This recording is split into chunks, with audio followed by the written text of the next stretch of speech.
What if I told you that the perfect order of Victorian mansions was maintained by the broken lives of thousands of completely invisible women?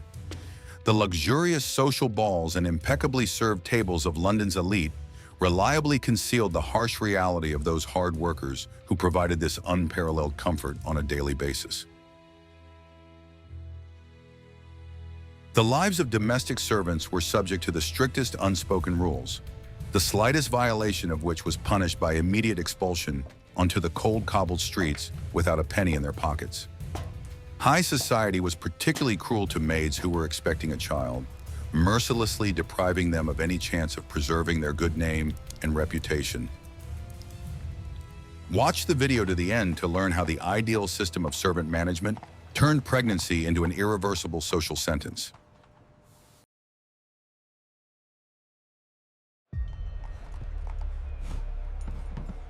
Are you ready to learn the truth about the hidden architecture of Victorian houses, which became the first serious physical test for a pregnant maid?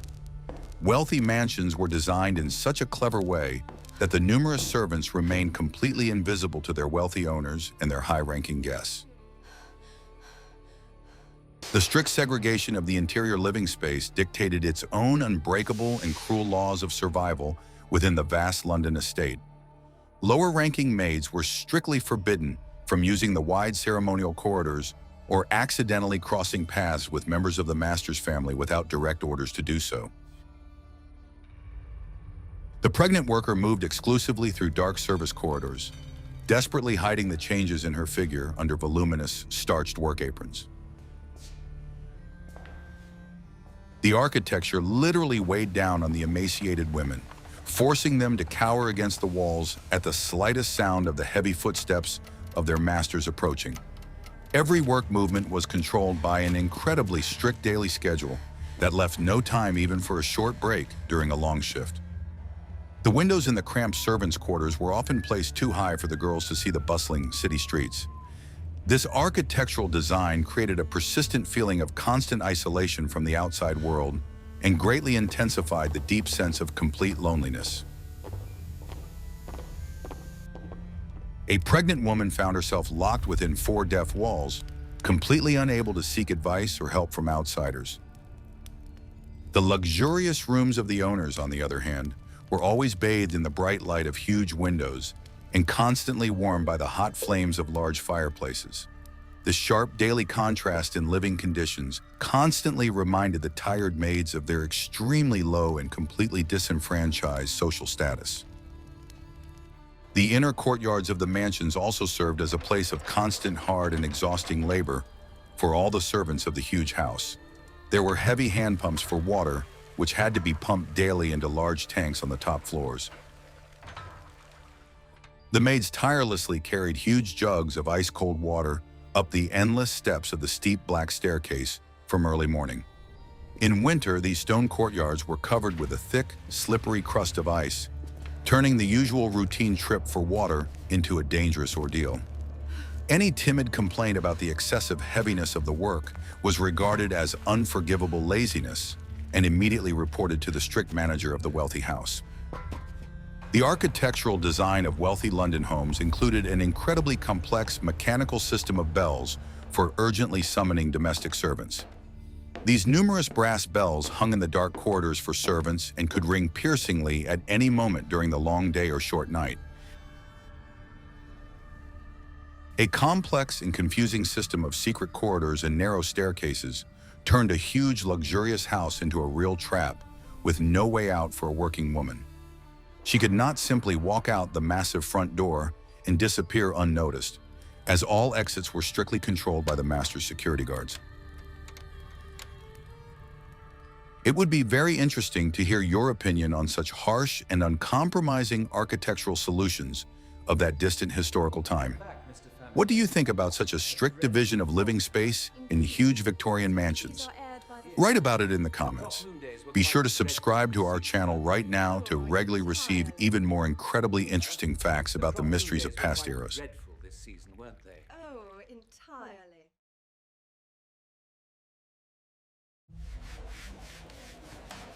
I will reveal the most closely guarded secret of Victorian servant management, which made the daily lives of pregnant women completely unbearable.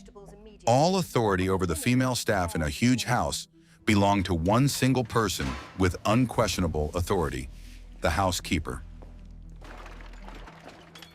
This stern woman in a dark dress with a huge bunch of keys on her belt controlled every breath of her numerous, powerless subordinates. She had the exclusive right to hire, ruthlessly fine, and instantly dismiss any maid without explaining the real reasons for her decision. The pregnant girl felt a constant, paralyzing fear of her piercing gaze, capable of noticing the slightest negligence in work or appearance. The housekeeper regularly conducted sudden, strict inspections of the maid's meager personal belongings in their cramped, cold attic rooms. She methodically turned over modest wooden chests in search of forbidden cosmetics, love letters, or any other evidence of inappropriate behavior. The discovery of the slightest signs of preparation for future motherhood, such as a piece of soft fabric accidentally hidden away, meant immediate scandal and dismissal. The girls had to perform miracles of incredible secrecy, hiding their few personal secrets under the loose floorboards of the old attic. Life under such constant daily supervision turned every working day into real psychological torture for a frightened, pregnant worker. The strict mistress paid particular attention to the moral character of her young charges, considering herself the chief guardian of virtue in the master's house. The maids were strictly forbidden to communicate with men, including footmen and grooms from the same wealthy London mansion. Any accidental smile or brief conversation in the hallway could be a serious reason for a public reprimand in front of all the staff.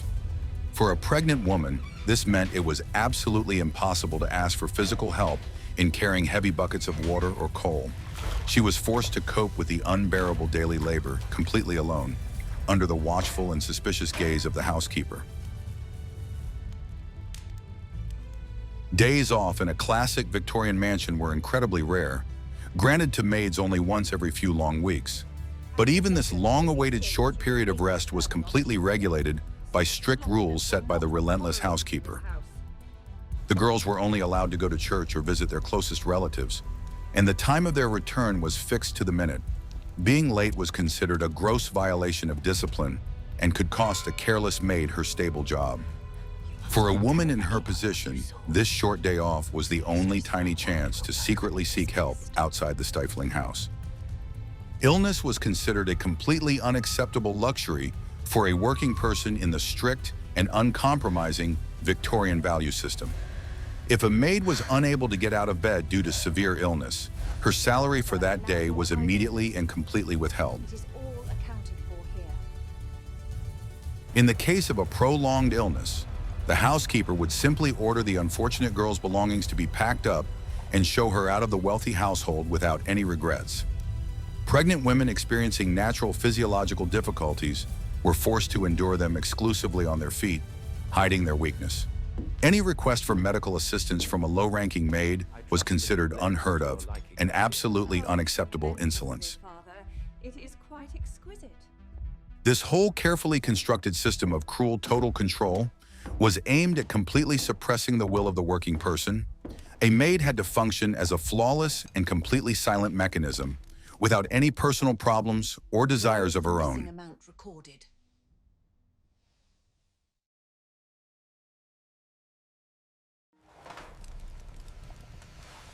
The hidden truth that everyone diligently keeps quiet about is the use of incredibly rigid special corsets for working servants.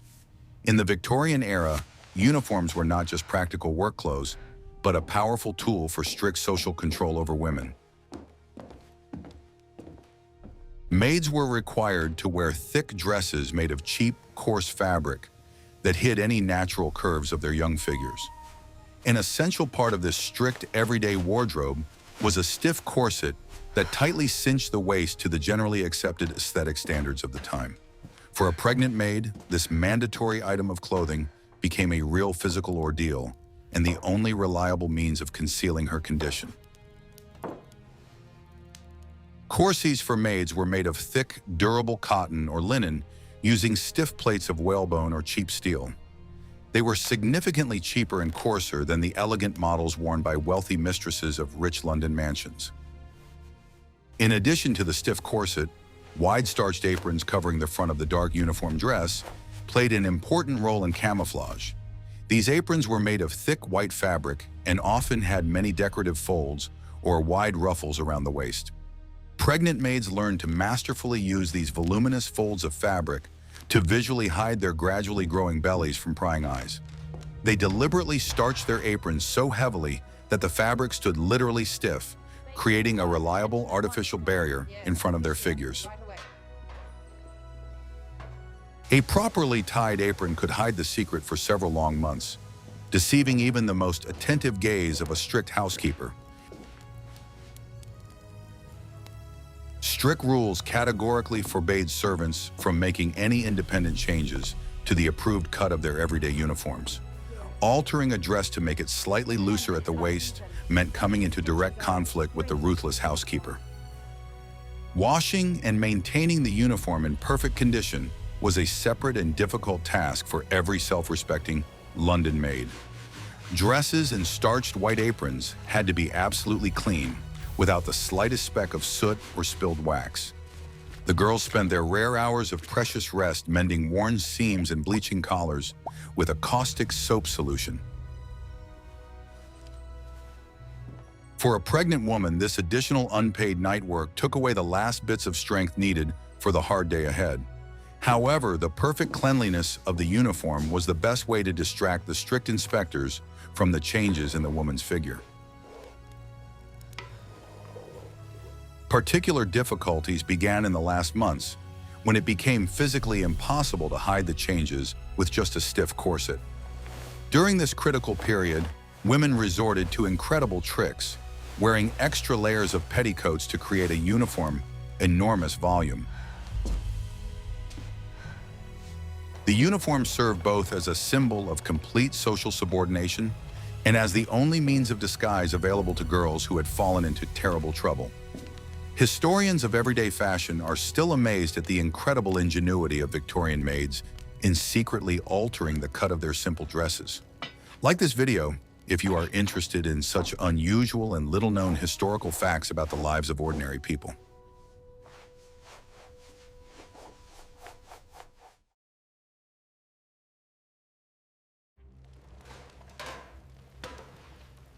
This is what constantly goes on behind the closed doors of the luxurious kitchens and huge damp laundry rooms of the harsh Victorian era. The hard physical labor of domestic servants was an endless, repetitive cycle of exhausting, monotonous tasks that were repeated day after day. The working day began in the icy morning darkness with the removal of ashes from all the numerous fireplaces of the huge multi-story mansion. The maids had to clean the hearths, carry heavy buckets of fresh coal, and build a bright fire before the demanding masters woke up.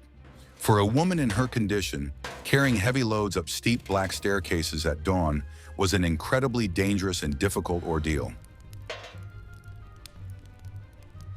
Supplying a huge London house with clean water was another enormous daily problem that fell on the fragile shoulders of the service staff. Most old mansions did not have modern plumbing on the upper floors, so water had to be carried up manually from the bottom. Maids carried huge copper jugs filled to the brim with cold or hot water for their employers' morning ablutions in spacious baths.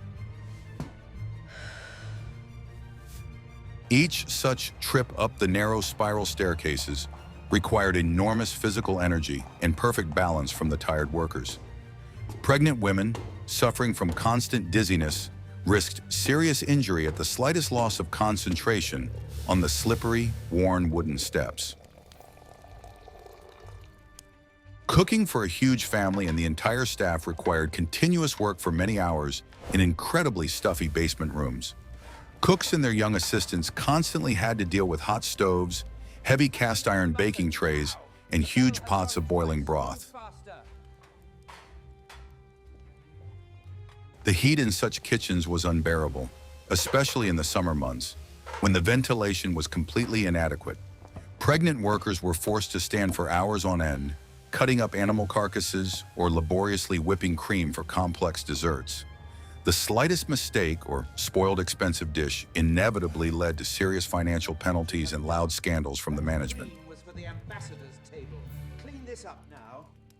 Evening service for wealthy hosts also required maximum efficiency and the constant presence of servants in the mansion's formal, well-lit halls. Maids had to silently serve heavy trays of food, constantly refill wine glasses, and instantly clear away dirty, empty dishes. They stood motionless along the high walls, waiting for the slightest gesture or order from the high-ranking guests gathered at the long table. Such hours of tense waiting on her feet in a tight, stiff corset greatly depleted the last remnants of strength of the pregnant, tired woman. Making a mistake when serving dishes meant public disgrace and an inevitable severe reprimand from the manager immediately after the end of the lavish dinner. Despite their enormous daily fatigue, the women could not afford to go to bed immediately after the end of their hard official shift. They had to tidy up their uniforms, sew on torn buttons, and wash stains off their white starched aprons. The attic bedrooms were incredibly dark, and the girls sewed by the dim light of a single cheap tallow candle, straining their eyes. Pregnant workers spent these precious minutes of nighttime rest loosening the tight lacing of their painful corsets just a little. Sleep lasted only a few short hours, after which the relentless cycle of hard physical labor began all over again. The heavy, continuous labor did not stop for a single minute, completely exhausting the last physical strength of the pregnant young workers. They continued to silently carry unbearable weights and scrub wet floors, despite their rapidly increasing weakness and frequent severe dizziness. Refusal to immediately perform their direct daily duties would have guaranteed a strict investigation by the dissatisfied housekeeper. The girls gritted their teeth and continued to diligently polish the heavy copper utensils to a perfect mirror shine every shift. In the next chapter, you will learn what harsh moral principles compelled them to cling so desperately and for so long to their positions.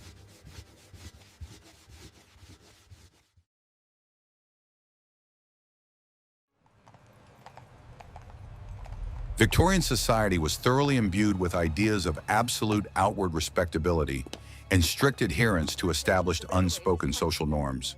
The moral character of each person was assessed solely through the prism of their compliance with the strict rules of Puritan behavior and religious piety. For a woman from the lower working class, the loss of a good reputation was tantamount to complete social destruction and expulsion from society. Pregnancy outside of a legal church marriage was considered the most terrible and unforgivable sin that an unmarried young woman could commit. Such an event immediately turned her into an outcast, unworthy of any sympathy or help from respectable wealthy citizens. Wealthy employers were terrified of even the slightest scandal that could cast a slight shadow on the impeccable reputation of their respected noble house. The presence of a woman with a tarnished reputation among the servants was considered a direct insult to the moral foundations of the master's family itself. Therefore, at the slightest reasonable suspicion of inappropriate behavior, the maid was immediately subjected to harsh questioning by the manager or the strict housekeeper. No previous work achievements or years of impeccable loyal service could mitigate the harsh sentence imposed on a worker who had slipped up. The law and public opinion were always and unconditionally on the side of wealthy employers, protecting their exclusive right to dismiss employees. There was a deep-rooted belief that poverty and hard physical labor were the natural consequences of a person's innate moral shortcomings. Rich people sincerely believed that their success was direct proof of their own high virtue and special divine favor. Accordingly, the fall of a maid was seen as an inevitable manifestation of her inherently vicious, base, and incorrigible class nature. Such twisted logic allowed employers to feel absolutely no remorse when throwing a pregnant woman out onto the cold, cobbled streets of London. They sincerely believed that they were simply cleansing their ideal, pristine homes of the dangerous and contagious moral filth of the lower classes. Even the charitable organizations of the time, created to help the poor, were guided by very strict moral principles in their daily work.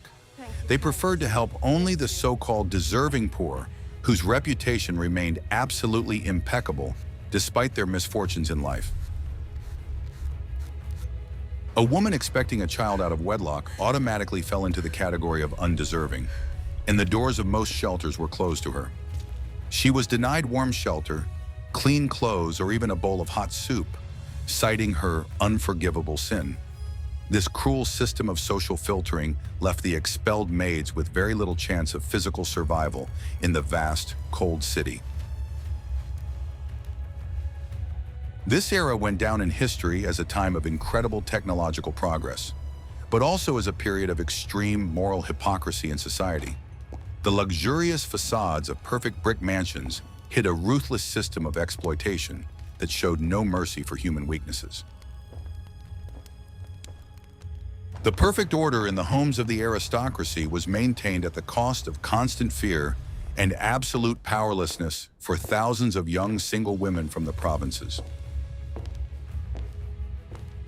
The moral judgment of Victorian society was incredibly swift, absolutely ruthless, and not subject to any further appeal or review. The fate of a pregnant servant was predetermined and final by the laws of this cruel, cold, and uncompromising historical era. Absolute intolerance of other people's mistakes made the lives of the lower classes incredibly difficult and constantly dependent on the mood of others. Every girl knew that one wrong move could ruin her whole life forever and deprive her of the slightest hope of salvation. Please, Your Honor, reconsider. No past merits to her masters could save her from instant expulsion after the discovery of a terrible, carefully hidden secret. The heartlessness of this system amazes modern historians with its mathematical precision and complete lack of simple human sympathy for the misfortune of others. It was a time when an impeccable reputation was valued far more highly than the life and health of a simple worker.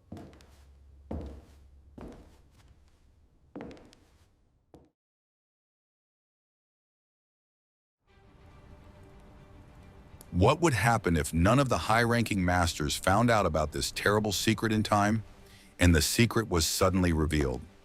The process of exposure always happened unexpectedly and was accompanied by an incredibly violent scandal that instantly destroyed the entire previous life of a young, powerless maid.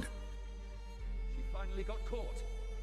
Most often, the secret was revealed by the all-seeing, vigilant housekeeper, who noticed the girl suddenly fainting while performing heavy, exhausting physical work.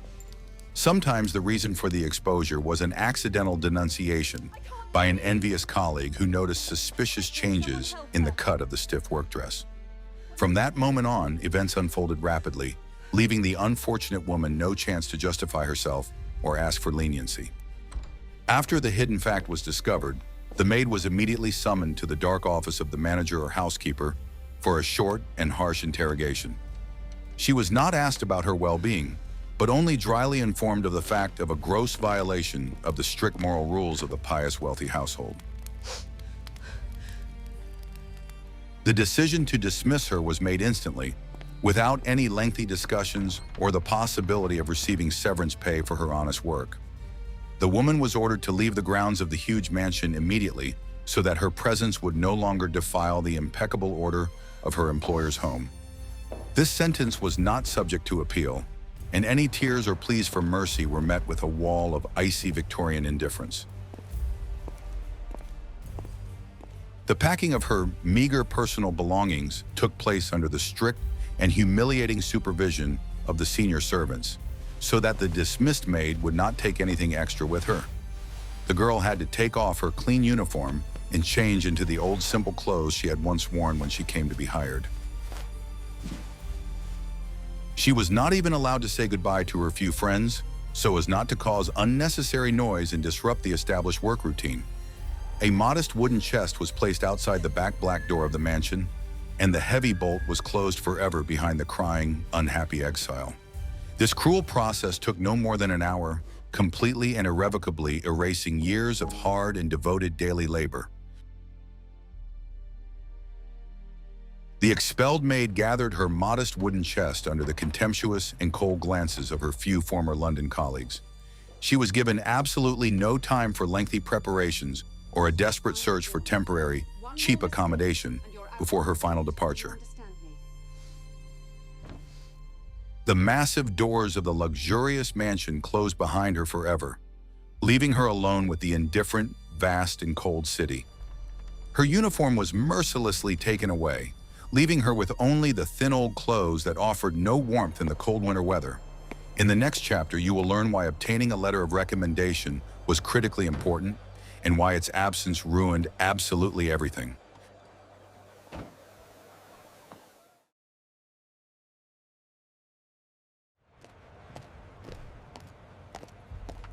In the Victorian system of hiring domestic servants, there was one absolutely critical document without which it was completely impossible to find a good job. It was a letter of recommendation from a previous wealthy employer, which in those days was simply and succinctly called a character reference. This short document strictly described the diligence, honesty, obedience, and most importantly, the impeccable moral character of the young worker being hired. The absence of such a paper automatically equated a woman with unreliable criminal elements, closing the doors of any decent, wealthy London home to her. For a maid who was fired because of pregnancy, obtaining such a letter of recommendation was an absolutely and categorically impossible task under any circumstances. Employers took the issuance of references incredibly seriously, considering it an important social duty to other members of the upper class. Writing a good reference for a woman who had made a mistake meant openly lying and seriously damaging one's own impeccable reputation in society.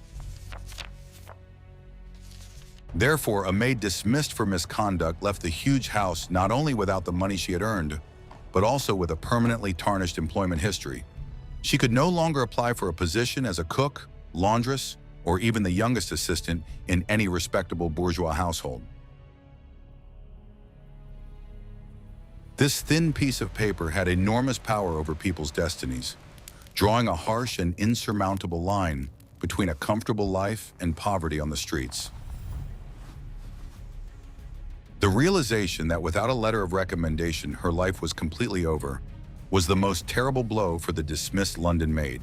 She stood on a noisy cobbled street with a wooden chest, knowing full well that all the doors of this huge city were now firmly closed to her.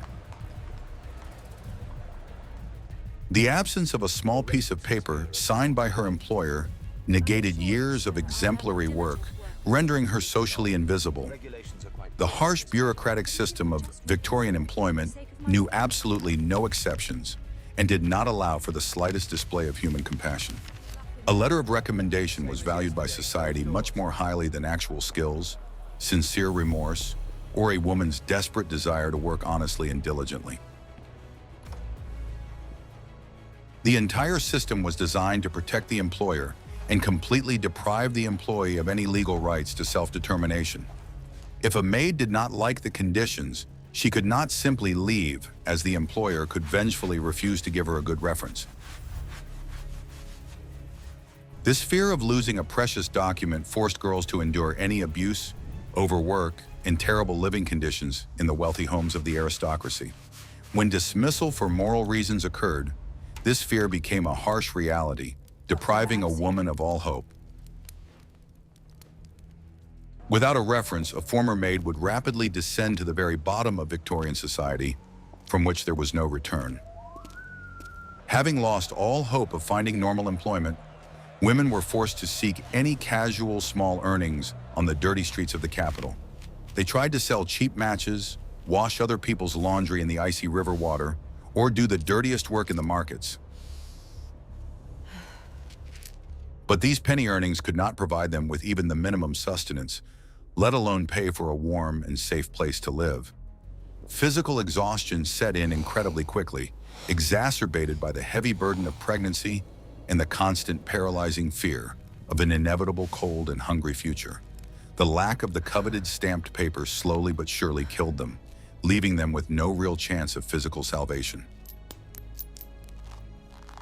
Historians note that it was the system of mandatory written recommendations that became the main tool for creating a huge army of completely disenfranchised urban beggars. Tens of thousands of young, healthy, and able-bodied women found themselves on the streets simply because of the absence of the right words on a piece of paper. Life became an endless struggle to simply survive until the next morning, not to freeze on the street and not to die of starvation.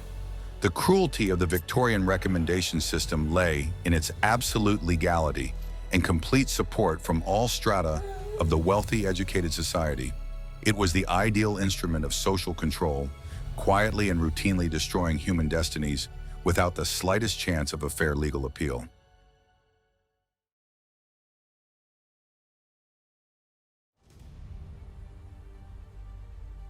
The streets of Victorian London were an incredibly harsh, dirty, and utterly unforgiving place for a single pregnant woman left penniless. Thick yellow smog from coal stoves constantly hung over the city, settling as thick, sticky soot on the cold, wet cobblestones of the pavements. The former maid had to spend her nights under damp bridges, in narrow, dark alleys, or on the cold stone steps of strangers' wealthy front doors. The police regularly chased away sleeping vagrants, forcing the woman to constantly move around the city in search of a new, even slightly safer shelter. The constant, piercing cold quickly led to serious respiratory diseases, which in the conditions of the street meant almost certain and rapid death. The search for meager food became the main and only daily goal, pushing all other human thoughts and feelings into the background. Women rummaged through huge piles of foul-smelling garbage near the back entrances to markets, trying to find rotten vegetables or discarded fish bones.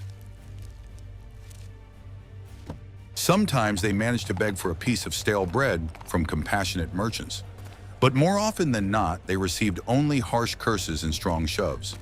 The lack of normal nutrition had a catastrophic effect on the health of the emaciated female body, depriving them of the last strength necessary for constant survival on the streets. The feeling of all-consuming hunger became a constant companion, dulling their fear and forcing them to endure incredible humiliation for a tiny piece of food. Even night shelters for the poorest, known as penny sit-ups, were often completely inaccessible to maids who had been fired and robbed on the streets. For the price of a single coin, one could only obtain the right to sit on a hard wooden bench until the early, damp morning hours. Sleeping lying down was not allowed, and the guards cruelly woke up those who tried to lie down on the dirty floor covered with sawdust and spit. But even this paltry sum was a huge luxury for a woman deprived of any source of income and the opportunity to find honest work. The inability to get a good night's sleep finally finished off the fragile female body, already exhausted by a hard life and constant fear. Many of the expelled girls tried to find refuge in the cheap areas of the East End, where incredible overcrowding, terrible unsanitary conditions, and widespread poverty reigned. There, they rented corners in crowded, stuffy rooms, where dozens of other unfortunate and destitute people slept huddled together on the floor. Dangerous infections flourished in these slums, and the risk of contracting a severe fever for a weakened pregnant woman was incredibly and frighteningly high. Nevertheless, it seemed better than freezing to death on the open pavement in the pouring rain in the center of wealthy imperial London. The slums became the last terrible refuge for those who had finally fallen out of the strict and ruthless Victorian social system. The winter months took the most terrible and merciless toll on the homeless inhabitants of the Victorian capital, sparing absolutely no one on the streets. Severe frosts and heavy snowfalls turned London streets into veritable death traps for those who had nowhere to shelter from the elements. Morning patrols of constables regularly found frozen people in the dark arches of bridges or on the steps of long-closed, cold city churches. Pregnant women, unable to move around normally or keep warm, were the first and most vulnerable victims of these harsh and unforgiving weather conditions. The city killed them slowly, methodically, and with complete indifference, leaving no record of their names in its official chronicles. The few who tried to preserve what remained of their human dignity stubbornly continued to seek any work they could find, pushing themselves to their physical limits. They took on the dirtiest and lowest paid jobs they could find on the banks of the cold and murky River Thames. When all possibilities of surviving on the streets were finally exhausted and the cold and hunger became absolutely unbearable, there was only one way left. A woman had to voluntarily surrender herself to the most severe, humiliating, and terrifying institution of the Victorian era, the London workhouse. This decision was incredibly difficult to make, as all the poor knew about the monstrous conditions and abuse inside those gloomy brick walls. However, the instinct for self-preservation prevailed over fear, forcing the emaciated former maids to slowly trudge toward the heavy iron gates of the dreaded shelter. It was a one-way ticket, forever depriving a person of the remnants of freedom, name, and the last crumbs of wounded personal dignity.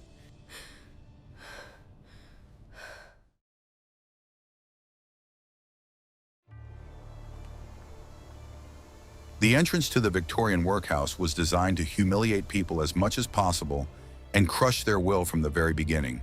The huge, gloomy brick buildings resembled austere prisons, surrounded by high, deaf walls that completely blocked out the joyful daylight.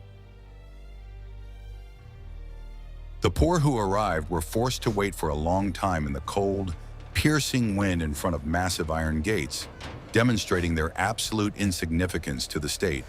For an exhausted pregnant servant, these hours of agonizing waiting often became the last terrible test of her physical strength before her final collapse. By crossing the threshold of this institution, a person officially declared themselves completely bankrupt and voluntarily surrendered their life into the hands of ruthless, cruel overseers.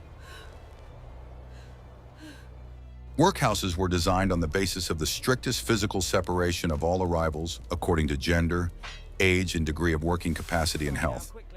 This meant that families were immediately and cruelly separated upon arrival, often never to see each other again within these walls. Men, women, and the elderly were sent to completely different, isolated blocks, connected only by long, dark corridors. Pregnant women were assigned to special overcrowded wards, where unsanitary conditions, terrible stuffiness, and the constant oppressive smell of unwashed bodies prevailed. Any conversation between inmates of different blocks was severely punished by deprivation of meager food rations or confinement in a dark, cold stone cell.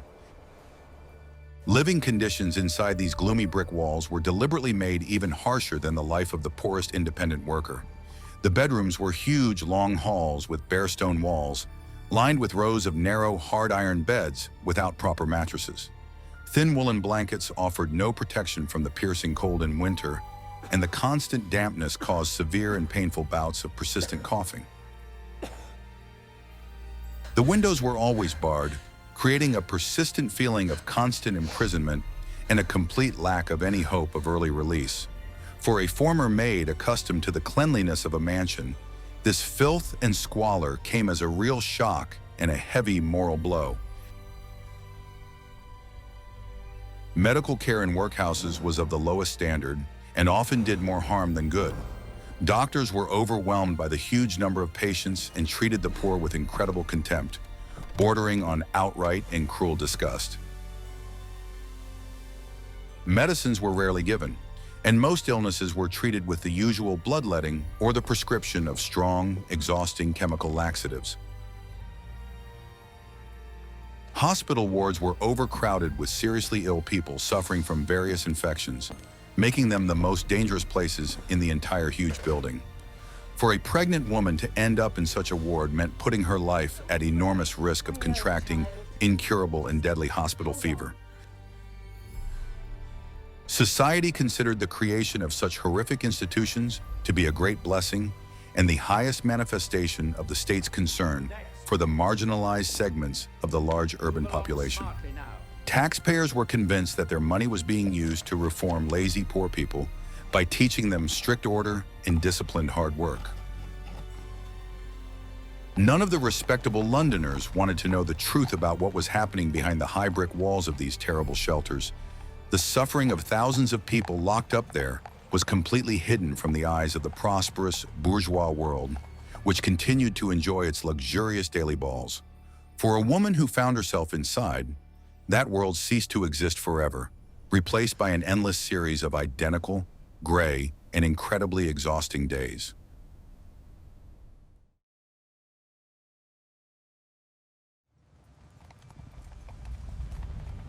In a Victorian workhouse, absolutely every inhabitant was required to perform hard labor, regardless of their age or physical condition.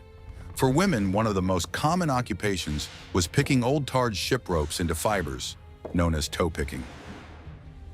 This work was incredibly difficult, as the thick ropes, saturated with hard resin and sea salt, literally tore the skin off unprotected fingers.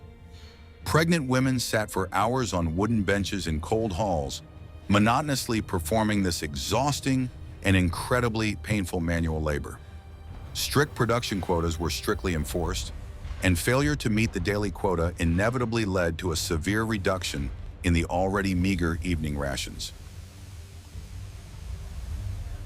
Another common form of hard labor in the workhouses was endless work in huge, poorly ventilated, and incredibly damp state prison laundries. The women not only washed the clothes of the workhouse residents, but also often took dirty orders from outside to supplement the institution's budget.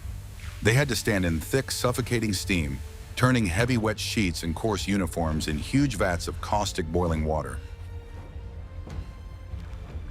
For a pregnant worker standing on a slippery stone floor, this many hours of labor in a stifling atmosphere often ended in severe and dangerous fainting spells. The guards immediately brought those who had fallen to their senses with ice water and ruthlessly forced them to return to their heavy daily quota. Sorting dirty street garbage was another incredibly humiliating and dangerous duty imposed on the fragile shoulders of women within these walls. Huge carts brought waste from all over the city, and the women had to sort through this foul-smelling mass by hand, separating rags, bones, and metal. This work was carried out in open, cold courtyards in all weathers, even the rainiest and coldest winter weather, without any warm protective clothing. The stench of rotting waste caused constant nausea, which for women in their condition became an utterly unbearable daily physical ordeal.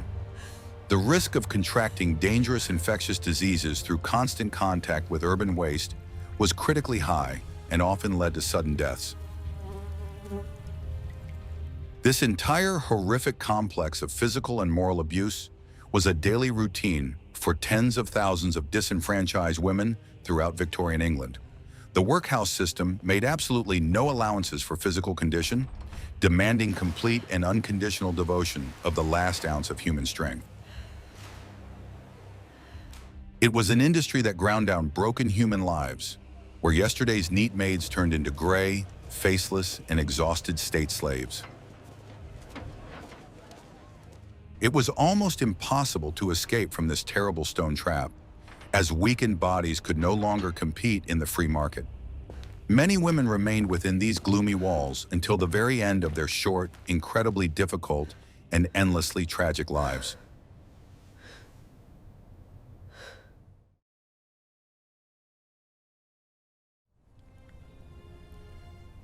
The story of these women is the darkest and most terrible stain on the shiny facade of the great and powerful British Victorian Empire.